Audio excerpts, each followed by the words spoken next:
Hi everyone, I'm Reena, and this is Resonant Space.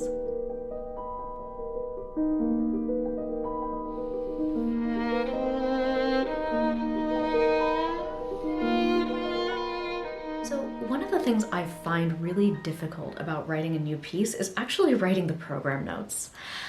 It's just so overwhelming to me that someone could read a couple sentences in a program and just form this entire opinion of my work before they've even heard a note of it.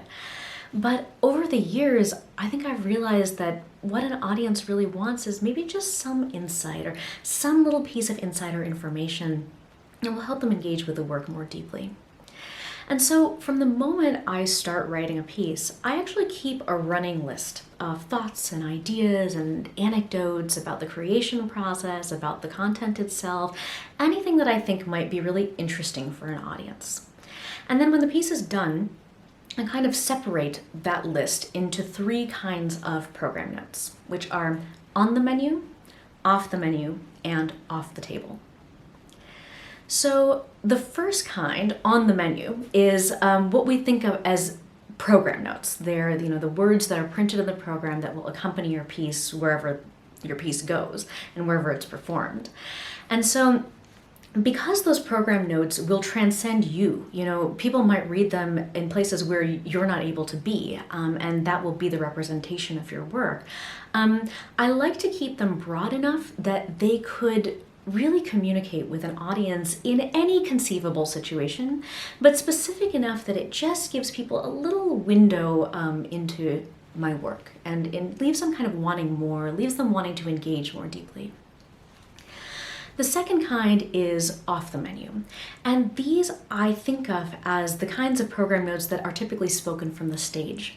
And so when I'm in a situation, whether it's on Zoom on an online concert or actually there in person on stage looking at people and talking to them, I'll quickly go through that list. And I'll think, when I get a sense of the audience, I might get a sense of the particular anecdotes that would appeal to them and the ones that they might connect to. And then those are the ones that I'll speak in that particular situation. And all audiences are not the same. Some people really need to connect in a different way than others do, and it's up to you to gauge in that moment what might be right for someone to hear. But the truth of the matter is that not all things that we feel about a piece really need to or should be shared with an audience. A lot of us write music because we really don't want to or can't or don't feel like sharing things in a direct way. And so we write music to express these things that feel deeply vulnerable. And in that case, when that happens for me, I feel like I have to be so clear about what is in that third category, which is off the menu.